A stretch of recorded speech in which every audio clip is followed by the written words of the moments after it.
Entonces habíamos dicho, cuando las fuerzas son colineales, simplemente se suman o se restan. Fenómeno. Cuando las fuerzas son coplanares, si son concurrentes, se suman gráficamente con el método del paralelogramo, se le aplica esta fórmula media ridícula analítica.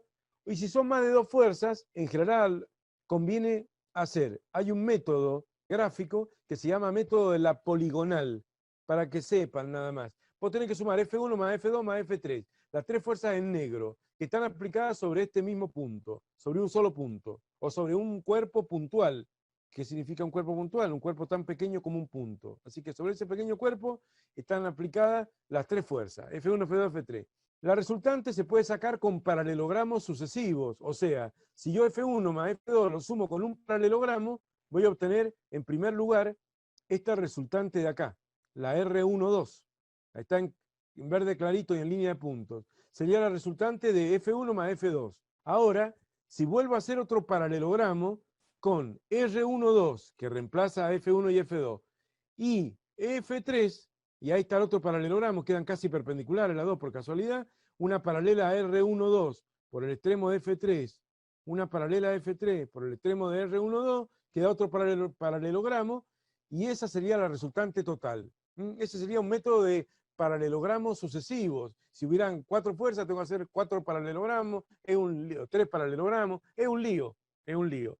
Entonces mejor, para no hacer tantos paralelogramos sucesivos, para ir sumando, porque el paralelogramo es fantástico, pero sirve para sumar dos fuerzas, no para sumar tres. Entonces, para sumar tres podemos aplicar el método de la poligonal. ¿Cómo es el método de la poligonal? Y lo ven ahí, pero se lo refuerzo un poquito más con el audio este. El método de la poligonal es así. Yo agarro la fuerza F1, bueno, me lo puedo llevar afuera, aparte, a muchos lo escriben aparte, pero aproveché la F1 acá. Acá empieza F1, acá termina F1. Bueno, donde termina F1, traslado F2. Acá voy a dibujar la fuerza F2, de nuevo, sobre el zoom, ¿cierto? Entonces, ahora la voy a agarrar ahí y la voy a trasladar paralelamente a sí mismo, con el mismo módulo, dirección y sentido, y a esa le llamo F'2. Tiene el mismo módulo, dirección y sentido de F2, nada más que está trasladada para que empiece a donde termina F1, ¿no? Y lo mismo hago con la F3. Agarro un vector igual a F3, ¿cierto?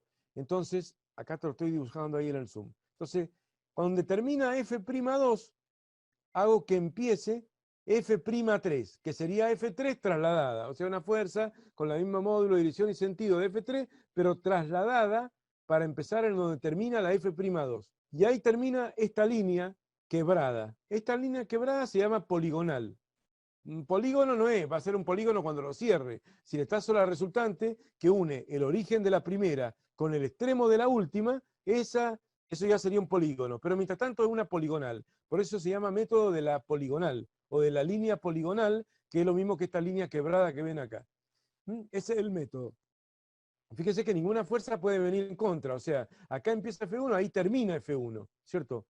Donde termina F1, empieza F2. No vaya a ser que alguna venga en contra. Si viene en contra, hay que ponerla para el otro lado. O sea, si supongamos que en un ejemplo que esta fuerza vaya para el otro lado, a ver si lo puedo hacer ahí, que vaya para el otro lado. Bueno, si va para el otro lado, la tenés que trasladar así.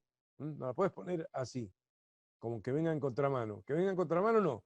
O sea, tienen que ir, bueno, voy a borrar la flecha auxiliar en esa, tiene que ir todo para el mismo lado, F1, F'2, F'3.